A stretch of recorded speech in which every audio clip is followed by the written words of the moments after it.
I don't know how long the sun is gonna last, but I had to like make sure that I took the opportunity to film in it. So hi. Hope you guys are doing well. Welcome to today's video.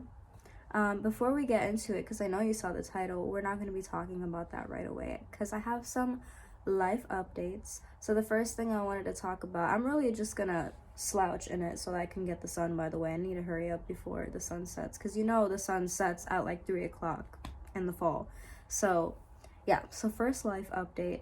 I wanted to talk about my seasonal depression, the weird state that I've been in for like a little bit, and I'm still taking it day by day. I am really heavily relying on God right now in prayer, like just crying out to God and trusting Him through this season in my life. And it's been really rough. It's been pretty rough. When I feel like I don't have the strength on my own, like I literally go to my husband, we pray out loud, and I literally feel like a sense of relief afterwards. So I really feel like this season is teaching me to just reach out to God and just know that He's gonna help me and prioritize prayer. And I know that life isn't always about happiness. Like, that's not gonna happen. Life is full of stress. We already know that. This season is just teaching me that how to handle stress, I guess, and relying on God. So yeah, we're still taking it day by day, but we're getting through it. I've been feeling like little bursts of happiness and motivation coming back. So I'm gonna be doing some motivation type of videos for you guys too, because I don't know if they would help you guys, because I know that when I watch some of them on YouTube, they do give me little bursts and sparks to get stuff done. I like watching cleaning motivation videos, so that's coming soon. I don't know if that's gonna get posted before this one. I also want to do a self-care motivation.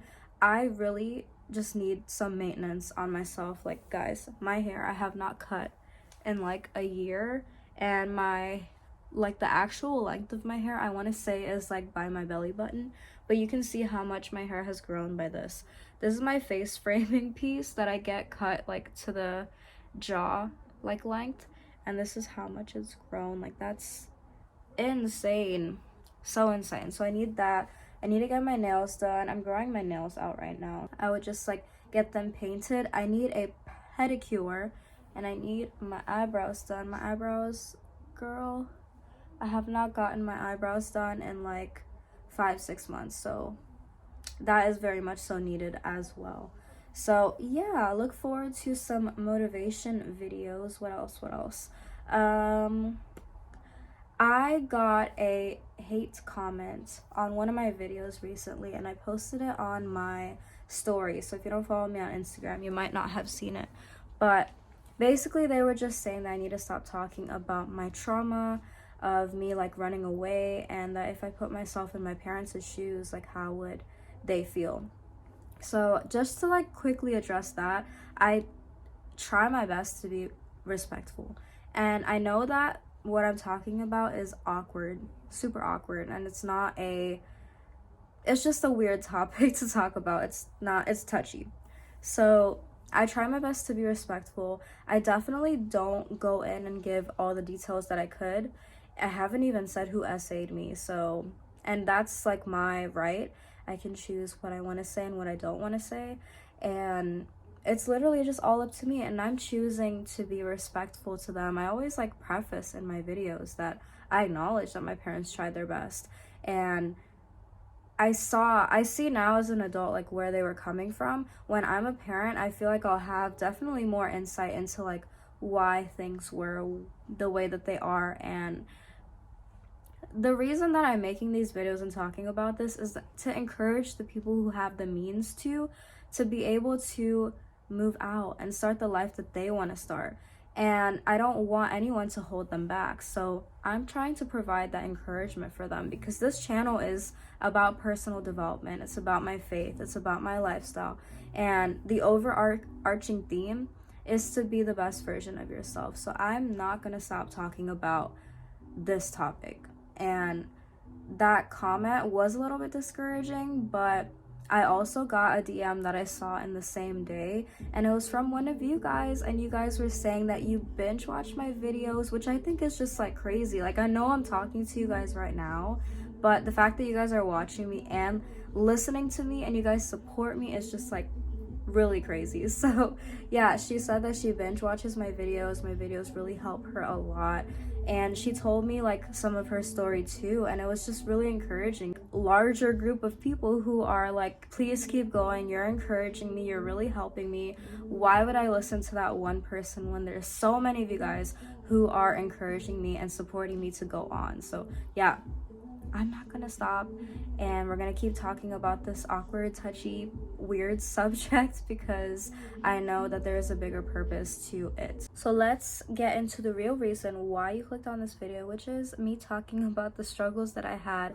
being an only child. And I don't know if this is the same for you. If you're an only child, this is just my experiences, and I'm gonna try to think of some more because maybe I'll make a part 2, or if you guys have some that I didn't think of, you can let me know in the comments. So the first thing is like the most obvious, and it's loneliness. My dad worked for majority of my childhood full time, so he was always gone from morning till like night basically. My dad was an entrepreneur, so he ran his own business, so he would work like really long hours and just be out a lot.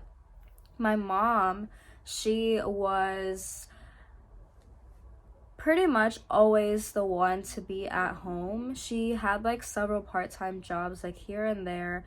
She would be in school on and off, but for the most part she was home. And obviously like my parents would interact with me, but I would have to entertain myself majority of the time. So I would be in my room watching TV, playing on the computer. I also compensated heavily, I guess, to like create what I thought a sibling would be subconsciously with my pets. So I would hang out with my pets a lot. For majority of my life, I have had birds. I still have birds to this day. I actually have a parrot that I've had since I was 10 still. She's 15, I think. She's like 15, yeah. So in school, it's kind of embarrassing, but I would always talk about my birds. I was known as like the bird girl, or oh yeah, Deevaani, she has parrots and she always talks about them. So yeah, loved my pets so much, and they really did become like my siblings, I guess, what I thought siblings would be. I think that this is so weird, but I was thinking about this recently. So my husband, obviously, like, I've been around his family for the past like few years. He has a twin brother, so they've literally experienced their childhoods together. They've been on vacations together, they went to school together, they had birthdays together, they played together. There's just like all this history that they've had literally since birth. And I know that's not the same for all siblings, but he also has a younger brother, a few years younger, and then they have a younger sister who's the baby. And they too, like, they have like all these shared childhood memories and experiences. And I realized that my childhood and my lens, like with my parents, is only through me, and with other families it's through each sibling that has their own unique experience, obviously, but it's all shared. But for me, it's just me. The other thing that's crazy is, since my husband was a twin, he never got his own room. He had to share with his twin brother. And when he moved out of his house, we started living together. So he still has not had his own room. He went from living with his brother to then living with me. So that's kind of sucks, but I've always had my own room until I started living with my husband. I didn't really have to share stuff growing up, obviously. Didn't have to share toys, didn't have to share clothes, and I don't think that that has really affected me much as an adult. I think that I am pretty kind and I can share stuff, but when it comes to disagreements with people, like relationship with like friends and stuff, like I feel like having a sibling might have helped me, because I would have learned boundaries or been able to, oh, the sun has come back strong. I thought it was going away, but I guess it was just a cloud. So yeah, I didn't learn like boundaries or how to settle disagreements.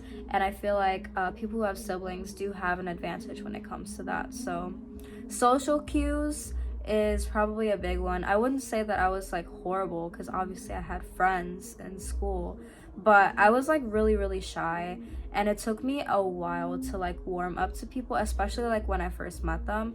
I grew up in the same place. Like my dad bought the house that we lived in when I was like 6 months old, and I didn't leave that house until I ran away when I was 18. So I went to the same elementary school from kindergarten up until 6th grade. For some reason, my elementary school went up to that grade. So yeah, I literally was with like the same core people for the most part for that entire time. And I was shy at first, but because like year after year it was like pretty much the same people, I started developing friends. And like I said, I was like pretty lonely, and I didn't have like much people to talk to at home. I started to get in trouble in school because I would like want to talk to my friends and laugh and develop that friendship. And yeah, I would get in trouble, and my teachers would be like, shh. But I was literally talking to one of my friends about this recently. I'm still friends with her to this day. We met in 3rd grade, and we were talking about the fact that like we would talk because we were kind of bored, because most of the stuff that we were learning, we just like got it, we would finish our work. And I was like pretty smart in school. I would get like either honor roll or straight A's. So yeah, we have come to the conclusion that we just were talking because we were bored and the work was a bit too easy for us. So I don't know, but yeah, I would get in trouble by my teachers year after year because me and my friends would talk too much. So yeah, going back to the shyness thing, I think that came from me being an only child, definitely. But it was so bad. It was so bad.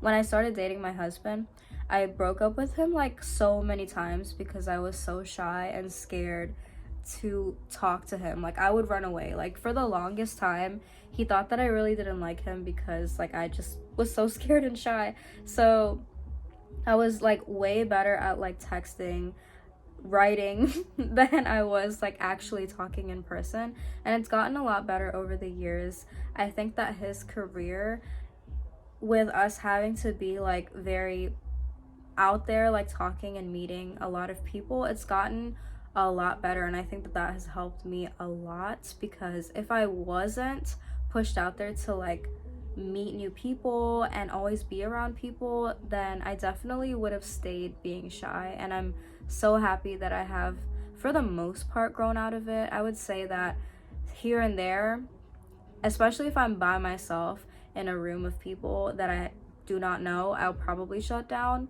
But I'm not as afraid as I was before, so that's a good thing.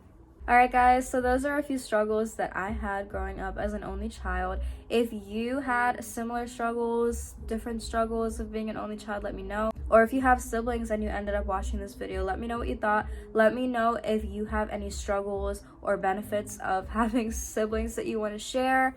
And yeah, the sun keeps going in and out, and that's a sign that this video has to end, so because it's making me look kind of weird. Alright, love you guys, see you soon.